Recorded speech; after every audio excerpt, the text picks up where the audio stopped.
my purpose and my passion was found when I was behind that concrete, right? When I got reacquainted with that structure and discipline, when I realized the need to really help our military veterans. A lot of them are in there discouraged. A lot of them are in there very frustrated. We served our country, right? We took the oath, right? A lot of them cycle through the system and don't get the proper services they need. Yeah, so my name is Manny Menendez. I'm a U.S. Army combat veteran, and my passion is really helping justice-involved veterans kind of in every component, and those active duty service members who are struggling and could possibly go on that path. And you, sir? My name is Benjamin Neighbors. I'm a United States Navy veteran, and I'm a house manager with the Veterans Justice League, and also kind of Manny's sidekick. Perfect. We roll around yeah. and do a lot of these things together. So it's fun, and so I am in the process of becoming a peer coach. So once I met him and heard his mission, I wanted to be a part of it, and so I'm doing the necessary steps to be able to reach more people and help them the best that I can. And I think that would be with sharing my story. So tell me a little bit about what it means to be justice involved, right? Kind of, what does that mean? I think I know what it means, but let's define it for people. Yeah, so it means you've cycled through the criminal justice system in some way, shape, or form. We deal with guys who have just gotten a DUI, who are active duty soldiers who are coming into veteran treatment court, first time issue, right? And all the way to guys who have kind of been cycling through the prison system before. We have a guy in our housing that has done a stretch of time, and so we deal with kind of both ends of the spectrum, right? Okay. Barely Let's get touching them the early. system to also Yep. the guys that have cycled through and really trying to formulate a plan to help them find that balance in their life, and really get reacquainted with those military ways, right? That structure, that discipline, reigniting that veteran thread in that military component, and really displaying the potential that we displayed while we were in the military. I like the way you said that, because Colonel McGoffin and I were kind of talking about that, like the veteran community. Like there's this spark in us, this connection that you just don't have with other people. Yep. What got you passionate about it? Because this is your baby. You created this Justice League, Veteran Justice League. Yes, ma'am. Yeah. It was obviously driven by lived experience. Right? Okay. It's like Let's just be vulnerable. Yeah. And that's like I tell people. I think it's just my pain turned to passion, turned to purpose. Right. I have some lived experience, so a little bit of my story. I was in the Army from 2006 to 2013. Couple deployments, ended up getting medically retired out, and it's like I tell people, I didn't know how to process that when my career got cut short. Right, all I wanted to do was be that stud. All I wanted to do was have a career in the military. So when that was taken away from me, I didn't know how to process that. I didn't know where to go. I had been conditioned this way from 17 to 24 to say, hey, you know, meet the mission, meet the op tempo, right? Over 500 combat missions, you get out there and do it, kid, right? But also being structured, right? Going to the board, promoting, doing these various things that you do in the military, right? So I still had that structure. And when I got out, I didn't know how to translate that, right? So when I got out in 2013, I was going through a rough divorce. And I tell soldiers all the time, I think it was also not addressing a lot of my trauma, right? Because as soldiers, we figure out a way to manipulate our trauma to a lot of times become good soldiers. Because a lot of us have love the way you said manipulate my trauma. yeah, exactly. Because we figure out a way to use those adversities and these traumas we've been through to lead to become good soldiers and lead men, right? And I think when we get out, now we have even more trauma compacted on top of that, and we don't know where to go, right? Yeah. Because our whole blueprint was staying in the military. So when I got out, I was still conditioned this way, right? So I still went and got in college. I still went and used my GI Bill and went and got my bachelor's degree and did some good. But over here, I was needing to be with every woman, run every drug, use every substance to mask my pain, to feel that adrenaline, to fill that void of everything that the military meant for me. And I didn't know. Now I'm at a place where I can articulate it, and I think that's what's powerful about what we're doing, is that when I was cycling through that process, I didn't know how to put it in words. Yeah. Right? And that's why we're passionate about going on to Fort Carson and putting it in words, right? Because we don't always know what we're going through when we're going through that. And I think that's what's powerful about what we're doing is a lot of this is peer driven through lived experience. We're saying, hey, our credential is our experience, right? Yeah. And there's something powerful and there's something very credible and validating that comes with that, especially when you're connecting with soldiers and you're trying to influence change and help them get their life back on track. Did somebody reach out to you and help you? Or did you kind of navigate it and figure it out yourself and now you want to help other people? Yeah, so like I said, just lived experience, right? I think for me, I got a wife and 3 kids, so for me, it was a driving force when I got out of prison to do something about it, right?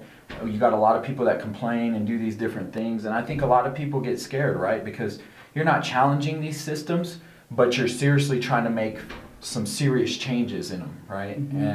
And I think that can be intimidating, but I think it can also be shut down at a lot of points. But I feel, I'm a man of faith. I feel God molded me for this journey, right? I was around general officers when I was 18 years old, sitting in a room in the corner being a comms guy, hearing these powerful leaders speak, 2, 3, 4-star generals. And it's like, I feel like I was just molded for this moment. And I feel like a lot of people, they don't know how to keep going along the path to make that change, because we get shut down at all these different places. But I was in the military. I'm used to getting donked on the head, right? I got 14 stitches in my head, so I'm coming with it, right? I'm that bull, and I feel like God's just kind of molded me for this moment. So my purpose and my passion was found when I was behind that concrete, right? When I got reacquainted with that structure and discipline, when I realized the need to really help our military veterans. A lot of them are in there discouraged. A lot of them are in there very frustrated. We served our country, right? We took the oath, right? A lot of them cycle through the system and don't get the proper services they need. Veteran Court, amazing program, right? But we're vetting 90% of veterans out of there, right? 85 to 90% of veterans probably will not qualify for Veteran Court, right? They're just now getting to a point where they'll accept a felony here, case by case basis. But that's why it's awesome to see different things. Like there's a huge think tank that started in DC, and they're really trying to put these measures in place to address, because there's no reason why we shouldn't be giving these services to all veterans, no matter if the case is murder from on down, right? A lot of times we can trace this trauma and connect it to military service. So I'm very passionate about really vocalizing that and advocating for that.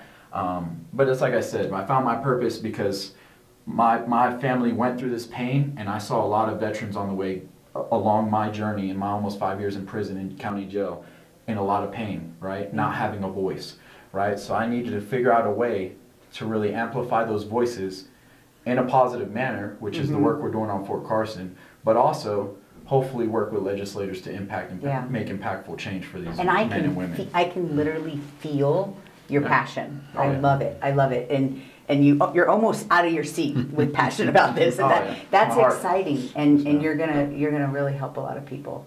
Ben, how did you meet Manny? Through a mutual friend inside. So I reclassed from a medium custody facility to a minimum. And while there, I met a guy named Carl Cumby. We have similar belief system, like a religious belief system, and so that's how we were introduced. And I found out he was a Navy veteran, and we began a relationship while I was there. And during that time, I was voicing some concern about getting out and not having anything here in Colorado, because I got in trouble on a road trip. So I had and then you have to stay here. Yeah, right, until I'm off parole. Right. Or interstate back, but I figured I just would try to clear everything up here and go home when I'm done. But so Carl was like, hey, check it out. My friend Manny is opening this house for guys getting out that need a place to go or whatever. Let's have a conversation about it. And so we did, and you know, he was confident that I was gonna be a good fit or whatever, so then he referred me to Manny. And so him and I started talking, and he shot, like I filled out like a letter of intent, and gave him my DD-214 and copies of like all of the certificates and stuff that I got for classes and programs I did inside, and was like, And yeah, it was pretty quick. I heard back that, yeah, I was good to go. And so. And now you're the house manager. Right. Yeah, that happened actually like the first week I was there. Good. He's a strong leader. Yeah. We identified it. He's a great leader. But yeah, so I was able to use that as a parole plan. So I was given parole, and they asked, well, what are you gonna do, since you're not from whatever, and so I was able to use the VJL as a parole plan, right? Like a support system so they felt comfortable with me getting out, and that cut, an 8-year sentence down to 3 years. Good. So that was. So tell me about this house, what it provides, what you're doing for yourself and the other people living there. So it provides structure. One, there is some structure in prison. As far as how the COs operate and you operate within the facility. But besides that, it's not. You're not you don't have to make your bed, type thing, or whatever. So here we're a little more structured. We do PT sessions during the weekend and one on the weekend. That's kind of a mandatory thing with the guys. It's like a typical, you have assigned chore or whatever. And we also, I led a really full life until I got in trouble. I was 38. So I have some life experience that a lot of these guys don't. So I find myself constantly wanting to give advice or, try to help them out. If I can see, I've been in a situation that they're in and I know the outcome of it, I kind of want to try to step in and say, hey, look, I've been here and I made this decision and this was the outcome. So maybe it would be better if you didn't make that same decision, kind of thing. And so there's that. A lot of the peer mentoring stuff. So tell me about your peer coaching, peer mentoring program. Well, I just want to get back to the house real quick. I just think I think exactly what Ben was trying to say is what we're really trying to condition and what we're trying to find is the right amount of structure and discipline, but also keeping it very organic, right? Very, very, when you're dealing with men who are veterans and they're coming out of prison, they've dealt with a lot of trauma. They've dealt with a lot of authority issues, right? So I think it's very essential to place strong leaders who have been there, right? And can really mold them in a way and speak to it. And so that's what we try to do in our houses. We just try to find the right amount of structure and discipline, but we also keep it light, right? We allow the guys to give input on PT sessions, on different social functions they want to do, on volunteer events. So what we usually do is we do PT 3 times a week, Tuesday, Thursday, Saturday mornings. Could I see you running through my neighborhood? Possibly. You'll probably see some VJL shirts running through your neighborhood, rucking soon. But how many houses do you have? We're getting a second one online right now. So we have our 5-bedroom. It's up on Austin Bluffs and Academy. And then our other one we're getting online here in about a week is right on Academy and Constitution. It's a 6-bedroom home. But and how do you fund that? So we've partnered with a foundation, and so basically 3 nonprofits, or a foundation and 2 nonprofits have come together to do this. So our foundation secures the homes. Our other nonprofit runs a lot of the property management and gives oversight when things break. And then our program comes in and runs the program and gives the pipeline of men who need these services. Awesome. So we do 3 PT sessions a week. We usually do 2 peer-led groups. And it's usually attached to our Sunday meeting. Sunday we do a meeting, we get a pretty in-depth peer-led group, and then we'll usually attach one during the week on the backside of our workouts because we really pay homage at the end of our workouts. We come together as a unit and we do 22 reps of each exercise that each man chooses. So it's a really cool team dynamic, and I think it's Share really, with the audience what the 22 signifies. So the 22 is how many veterans have committed suicide daily, and I think here locally in El Paso County, I think the data was, a 21 or 22. I want to say there was it was 4 to 5 a month, and that's pretty high for the national average, right? But obviously we have a large concentrated military here. But I think that's what's important about what we're doing, right? Is because we are getting in those gaps. We are getting all the way in those gaps and catching these active duty soldiers at an earlier point. We're catching the problem further upstream, but we're also on the backside of the pipeline, making sure the guys that come out of prison can hopefully reach back around and share with these men what it takes and give them the blueprint of not going to prison, right? Yeah. And that's what we're really trying to assimilate here.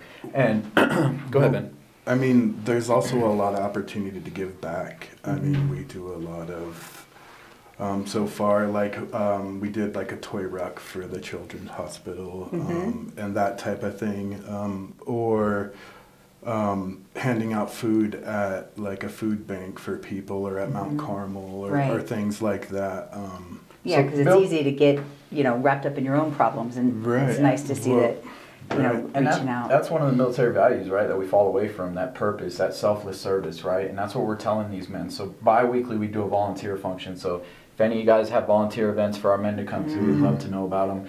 We've worked with the VFW. We worked heavily with Team RWB. Just last week, Team RWB gave us a Vietnam vet, another lady that lost her husband recently. She had some moisture in her basement, and our team went and pulled up the carpet and got it all prepped. So just building those communities up that we ran reckless in. I think it's super important, and I think if anybody can show proof of concept of what true reform and reintegration looks like, it's a veteran. We already have it in our DNA. Right. We already have it. Somewhere along the way, we got addicted to drugs or alcohol or women or the partying or whatever. And a lot of times that's what the military conditions. We're not stupid to it, right? The team barbecues on the weekend, the going out with your unit, all this stuff, right? This is things that's kind of naturally ingrained to the camaraderie of the military. But it's also something that, like I tell these soldiers when we go on Fort Carson, you have to learn to funnel some of that stuff out, right? There's so much good the military gives you. We have to learn to keep the good and funnel the bad out. A lot of us didn't funnel that bad out. And well, it was combined with discipline. Yep. You know, those parties were combined with discipline. When you get in the civilian world, they're just the parties. Yeah. You got to have your own self-discipline. Yep. So I love how you're bringing that back into kind of the reintegration and the last component of the house. So we do bi-weekly. We do volunteer events. And then every month we do a social event. So like we've taken the guys to a Nuggets game. We've gone to a concert. We go to the comedy club. Really just re-ingraining new memories and getting them rewired and reacquainted. We don't have to be out in public all smashed to enjoy ourselves. We can go out as a team and as a unit and enjoy ourselves. Get some laughs, hoop and holler at the game. Let's have some fun, you know? So we try to keep it fun. We try to keep it light, but at the same time, we are really trying to find that structure and discipline. And the way we do that is we've incorporated a counseling system in our homes. Okay. So we use the standard DA 4856 that the Army uses. Counseling statements. So we give these men a monthly counseling statement. Ben's really good about monthly. I love that all that stuff's on Google these days. Yeah. You can get the military counseling form is online. Yeah. Yeah, exactly. And those are just small things that we have done in our housing that really solidifies that military culture, right? Yeah. So like I evaluate him with like an NCOER type form, right? And then our men are monthly, he evals them with counseling statements, right? If there's an issue we need to address on the spot in the home, we address it through a counseling statement, right? Yeah. We're really getting reacquainted with those military ways, and we want to get these men on track, and we feel like we've come with a really good recipe that can show a good proof of concept to hopefully expand. Yeah, that's super exciting. So let's talk about the peer coaching. How do you train people up for the peer coaching? This is where I think we can definitely work together with the Mentally Strong Method. Yeah. But I want to talk about kind of where you guys are personally at and where we want to go with that. So to be honest with you, a lot of the work we've been doing on Fort Carson just kind of organically was peer driven within the last 8 months. Okay. So we're really trying to navigate some of this stuff right now as far as some of the credentialing and stuff like that. But we're already doing the work, right? Because we come on Fort Carson, I share my story, right? And then we have other peers from prison, anywhere from 2 to 4 facilities with 2 to 4 veterans who are incarcerated at these facilities, a lot of times stationed at Fort Carson, speaking to these soldiers, right? So what we're slowly trying to do is solidify our peer concept out here with our men who are coming out of prison, but also what we're seeing is that it's kind of intertwining together because these active duty service members, there's so much parallels to prison life, military life, and we're all veterans, right? So what we're seeing is we're creating a whole nother community, right? We're bringing peers together from the justice system, but we're also bringing our peers together who have been basically outcasted by the military, right? Because we're complaining on the front side of the military of recruitment and retention numbers, but on the back side of the pipeline, when these guys get any kind of DUI, hot UA, we're quick to let them out, right? We're dealing with a first sergeant right now who's been to sapper school, sniper school, all this stuff, goes out, gets one DUI, and now they're pushing them out of the military. And it's like, wait, let's look at the backside of this pipeline, right? Because these guys are getting screwed over alcohol-related incidents and all this stuff. But on the front side, we're talking about numbers. We're falling short. Well, how are we treating these military veterans on the backside of this process? You're booting them out, and a lot of them are studs, and they want to stay in, right? So now what we're saying is, well, you can come to our community, right? February 9th, we're going to the state capitol. We're taking a bunch of our active duty guys with us. We're going to bring a voice to it, right? I think there's measures that need to be put in place. Waiver processes for domestic violence. Maybe you lock your firearm up in the arms room. And there's ways around it that we can help advocate for these soldiers, because what you're doing is you're providing them all this structure and family and community and camaraderie, and then they have this one issue and you're totally disconnecting them. And then we're wondering why they're shooting themselves, they're having ODs, they're having addictions or issues with the criminal justice system. Wait, you just took everything I knew in my family away from me. Right? Well, now we'll be your family, right? So that's what we're doing, incorporating, hopefully, what we're doing slowly but surely is rolling out. You're going after the big elephant, though. I mean, that's, you know, a lot of time, I'm the person that's like path of least resistance. And I see, oh yeah, you know, people coming out of jail, but you're going straight for, you know, active duty, like, you know, policies and changing the way we treat even active duty members. Yeah, no question about it. And I think that's why we kept the name so broad, right? Veteran Justice League, because we encompass so many different components, right? I feel like we're going to be a whole nother entity, a whole nother VFW. They're going to be VJLs across the nation, hopefully here shortly. Yeah. So that's what we're trying to do, is basically create our own movement with these active duty service members on the backside of the pipeline that get pushed out, but also have that much relatability to our men who have come out of prison. And that's how we're mirroring the peer coaching, and we're hoping to really introduce it to the military. And slowly but surely we are, right? Because we're seeing more and more, right? We had 2 active duty guys who were so disconnected that came and spent Christmas at our veteran house, right? Higher ranking guys, right? So we're seeing this as a huge need. So it's exciting to kind of see where it's going. We really are, like I said, 8 months this has been going on kind of organically, peer-driven engagements, and we call it behind-the-wall training. So these training engagements we do, and then these active duty members kind of naturally pursue us because we're relatable, right? We're their peers. We've lived it. We've walked in the same boots. We've gone all the way down those cycles and roads and journeys, right? And now we can give you the blueprint to hopefully avoid some of that. So what is the resistance that you're getting from licensed therapists, counselors, you know? Another area we're really trying to cycle some peers through. I'm sorry I forgot to hit on it because I'm really excited about this. Hopefully a partnership, right? Is we're trying to, what we're trying to do, and Bob, Robert McLaughlin's really helping us with that, is get into the VTC, right? Because what we want is, what we're seeing more and more is that we have to figure out a way to sustain, right? These men are finding their purpose and they're finding a job, right? They're finding a purpose in mentoring the ones behind us, right? So if we can mobilize them to catch the problem further upstream, to be peer mentors to these ladies and gentlemen in VTC, then I think we're at a good place. Explain what VTC is. It's a veteran trauma court. So it's usually an early phase where veterans are coming in contact with the justice system. Like I said, it's vetted. It's greatly vetted, but at the same time, it is a point that we need to hit, because this is an initial contact point that these veterans are first coming in contact with the justice system. So if we can mobilize our justice-involved veterans who have been all the way down those roads in prison, we can pair them with mentors to hopefully steer them clear of the roads that we went down. And that's where we're really excited about the partnership with VTC. We actually, one of our guys at our house is actually a VTC member, so we're really excited to start that partnership because we see the need there as well. What was the question? Well, we were, before we got started, we kind of got down this rabbit hole, and I was like, wait, I want to get that, in the interview of kind of you're on a military base and you're getting some resistance from who and why, do you think? It's not a lot of resistance. We've been getting more support than anything, but recently one of the entities we work with have kind of shut down our behind the wall trainings with the service members, and it's frustrating to see because it shouldn't be an intimidation thing. It's like I told you, we want to figure out a way to work with providers, right?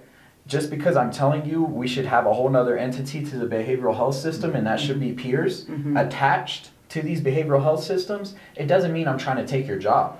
I'm trying to figure out a way to properly partner with you so we can really identify the needs of veterans and make a larger impact, right? We need to be able to give them the option to come talk to their peer, right? These guys are blowing me up daily, right? Because they need it. They need us, right? Well, and it's one of my pet peeves and frustrations in not just in the veteran community, in the mental health space altogether, is, you know, this holding, you need me. You know, you have a problem, you need to come to me. I'm the professional. I went to school for a long time, likely have not experienced the same things, right? But I have this academic book knowledge, and you know, they kind of hold it. And even if everyone who needed counseling tried to go to a counselor, we don't have enough counselors. The need is too great, and I am passionate about, like, we can do this ourselves. You know, we can learn to take care of our mental health. Now, there's some serious things: depression, anxiety, PTSD. A lot of veterans, you know, substance abuse. You know, there may need to be that professional intervention, but combined with learning to do it yourself, so that you're not dependent on that system, right? You can work through that system, get what you need, and then be able to take care of yourself. And I'm passionate about that, and I get kind of resistance too. I mean, you know, pay. Nobody wants to pay for this kind of peer coaching, that kind of thing. We've been able to figure out an unlicensed counselor way to do it here, but it's directly supervised by a medical professional. So, yeah, like how to get these things in our community, because this is what we need. We talk about mental strength being an attribute that we respect in people, but we don't teach it anywhere. Yep. And when you're in the structure and the discipline of the military, it's easier to demonstrate, right? Like you said, you learn to manipulate your trauma. But sometimes we have to look back in order to be stronger going forward. No question about it. Yeah. No question about it. Super excited about the peer coaching. I'd love to get into a relationship where we're training your peer coaches in the Mentally Strong method, and really strengthening that mental health piece. Yeah. And knowing when you need professional help. Yeah, and it's such a need. I think that other option's so essential. Like I said, these soldiers just, they love us. Like, we do workouts with them every Thursday. We're on a PT session. We have usually 5 to 10 active duty service members with our justice involved guys working out, because they just want to be part of that community, part of that connection, right? Yeah. I think that's exactly what's driving the isolation, right? The opposite of community and connection is isolation, and that's what you're doing to these soldiers, right? You're isolating them. You're disconnecting them. You're getting, you know, go ahead. Oh, no, yeah, sorry. I was just thinking about taking, when we went up to that police academy workout, and we took Alex. That was fun. Yeah. So we also got the opportunity. So one of my good friends and mentors, one of the things I got to do behind the wall that really helped me greatly get reacquainted with that structure and discipline, and I think it's a huge credit besides my faith and obviously my family is my fitness. I had the opportunity when I was behind the wall to become one of the first 50 certified CrossFit trainers behind the wall. They brought in CrossFit headquarters, and I was able to get my CFL1 CrossFit level 1 trainer while I was behind the wall, and a lot of that is due to the CrossFit program behind bars, and that was established by a retired Denver police sergeant. He really helped drive that forward, and his name's Aaron Brill. And he helped start a program called Lions Pride Fitness. So now he's attached to our houses, and he helps provide trainers, and we help do CrossFit with our guys through him as well. But he's a big driving force that helped me really change my life and realize the value of fitness again, right? Because I think, like I tell soldiers, I got so disconnected along my process that, you know, screw your PT, you know, I don't want to wake up early, you know? But then you understand as you mature and you get your lumps in the head, like, dang, the military had this recipe for a reason, right? This stuff works. Yeah. A proper bedtime, a decent diet, some fitness, some, you know, I mean, these are things that are a powerful part of the process, and these are the things that we really try to incorporate to help our men try to find their proper recipe, right? Something that's sustainable and consistent in their life, right? Because we have so many, it's like I tell my guys, stay focused, right? We have so many different entities telling us how to do this and that and this and that. You know what works for you. You know what's worked for you in the past, right? Yeah. Learn from that. and find that healthy recipe for you. Yeah. Because that's what I've had to do. I've had to learn through some serious trial and error, right? I still learn daily. You know? I know. I just went to a conference that talked about how you maximize from your mistakes. Like, you know, how do you take your mistake and actually become a better person from that? Let's talk a little bit about mental health concerns of veterans and why it's so much harder maybe for them to actually get the treatment that they need.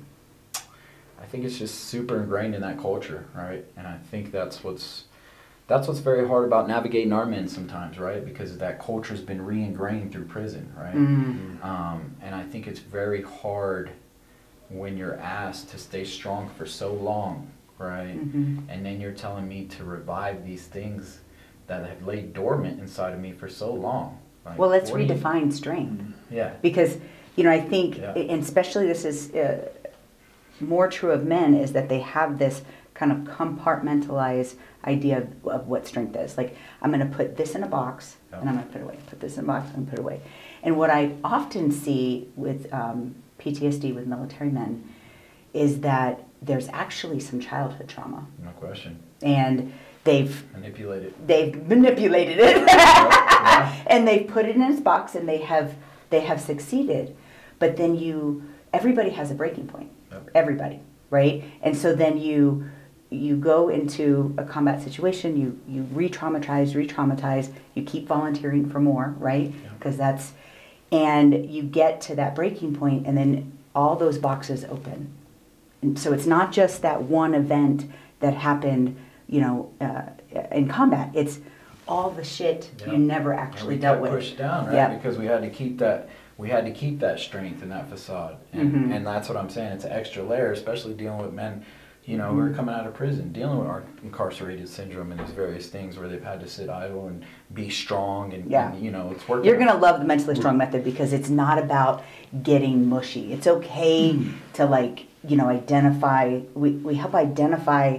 So this trauma in your child, how it impacted you and how it impacted those future decisions, but it's not about like the fluffy stuff that military people don't want to go into, right? And I think that's one of the fears, is that you go into counseling and this person's going to want you to just be this blubbering mess and not have it organized. And I believe a mentally strong brain is an organized brain, but it has insight into how those things are still impacting them. So no, you're going to be super excited with the mentally strong method. Can't wait to dig more. I watched some videos last night and I got excited. Yeah. I watched some of the videos. It's great what y'all So tell us a little bit about the Veterans Justice League, how we can get involved. Do you have a fundraiser coming up? So we're trying to coordinate right now. We have a Broncos player. We're trying to coordinate hopefully a function here towards the end of summer.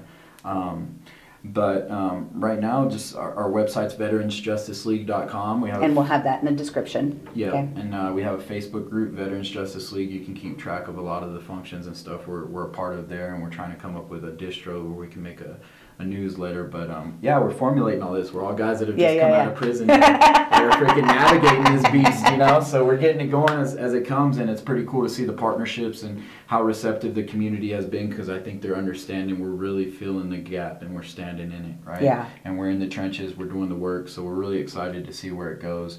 And we're just grateful for all the people along the way who have supported us, and we look forward to just continued partnerships. We appreciate Mount Carmel, Lions Pride Fitness, Veterans Healing Veterans. They're a peer-led group that really helped me get my start, Ron's health.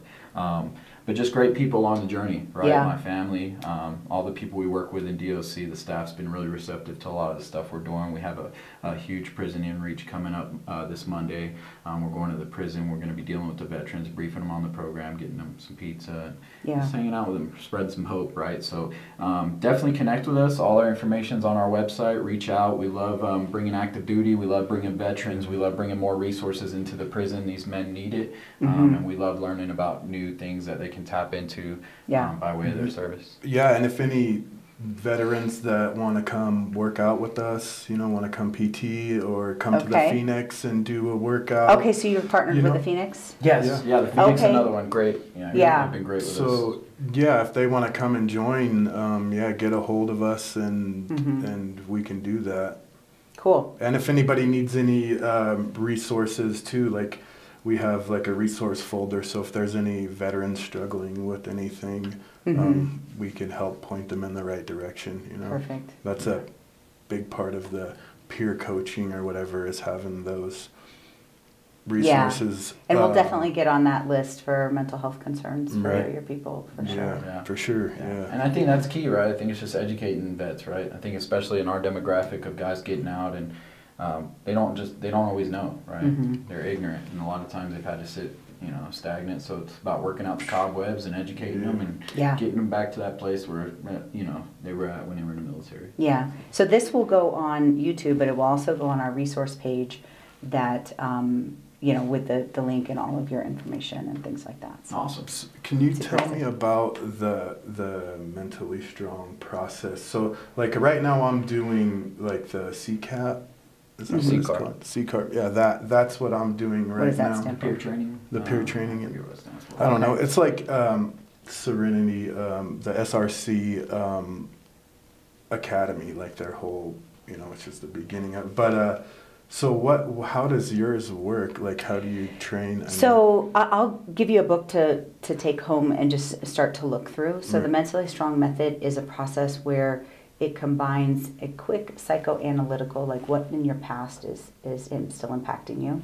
But we teach you to think through your problems, organize them, and make choices in line with what you really want. A lot of times we're making choices and they're not in line with what we want, right? We say we want to be healthy and have relationships and have fun, but then we're going out getting drunk and making bad decisions, right? Like, so how? But is there an addiction component? So we actually separate those things, and there's 10 different categories, and you respond differently to different things. And the reason I'm adamant about this organizational piece is because everything else kind of talks about, like, all the self-development world is, just think positive, move forward, and it's all forward facing and like all about willpower. Like just do it, just think positive, exercise, do these things, have discipline, and it will work out. That doesn't work for me. I needed to be able to figure out why I was making these choices. And so the first element is called the thought map. And the thought map, you actually say, okay, let's say you're dealing with anger, frustration, anxiety. And we say, okay, what makes you feel like that right now? People have no problem. All the things in their life, right? It's all external. Okay, what's made you feel like that in the past? What made you feel like that as a child? Because we can blame our anxiety on our current situation, but there's patterns that have emerged from your childhood. And sometimes they are reinforced in adulthood. So like, for example, my personal trauma of caring for my sick child for many years, and he was in and out of the hospital, and catastrophic seizures, so bad that he would break bones, like always afraid for his life, and then ultimately losing him, right? But the patterns still go back to my childhood of I wasn't enough, right? So the trauma is in adulthood. I didn't have like actual, severe trauma in my childhood, but I didn't think I was enough. Yeah. And so that is what was harder for me in processing my own adult trauma. And so and I think this is really hard, especially veterans. It's like, I signed up for this. I knew what I was going into. Why can't I just accept this trauma that I knew I was going to have, right? We know that war is ugly. We know that we could possibly lose someone. I do think we train people for that. Yeah. But what we don't train is, how do you actually process and know? So we have these 10 categories, and addiction is its own category. And a lot of people, talk about addiction as kind of being a choice. But it's way more complicated than a choice, right? The gateway to drugs is a trauma, right? But so trauma and addiction are separate. Behavior and choices.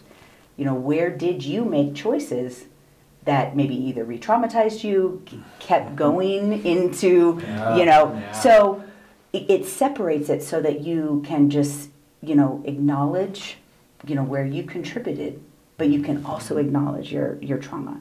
You can also acknowledge the negative things that you say in your head and separate that addiction, because after time, 1 year of using an addictive substance, there's a neurobiology change that is now an actual physical problem, right? So yes, the trauma got you there, and yes, you made choices, right? But if we separate those things, the biology change, maybe you do need, medication-assisted treatment for a period of time to get off of your substance, but maybe not forever.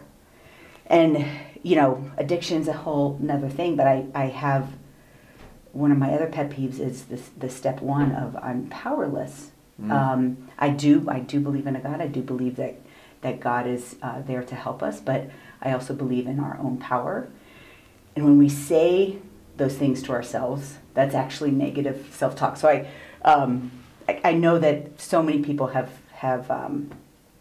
gotten away from their substance with the 12-step, but I kind of challenge that first step of, you actually do have the power, and please, reach out to your higher power for more strength, but you actually have already been given that. And so, so there's all these different categories, and and teaching people how to be able to think through whatever their story is. Yeah. Organize that so that they can make choices in life. It's awesome you say that. I know I'm kind of looping back to the top here, but we helped before we started all this. We helped bring a national peer-driven veteran program here. They're out of California. They started at San Quentin Prison.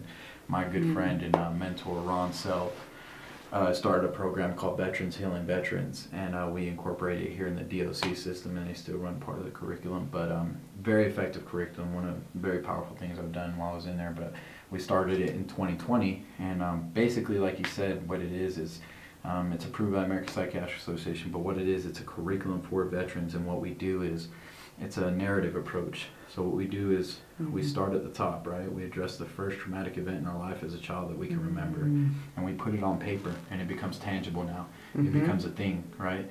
And now we read it in a group of veterans, and we have to process it. We sit in that fire and burn clean. That's what they call it. Ooh. And then we read And you physically burn the paper? And then we refile it. Now we can't do it because we're in prison. Because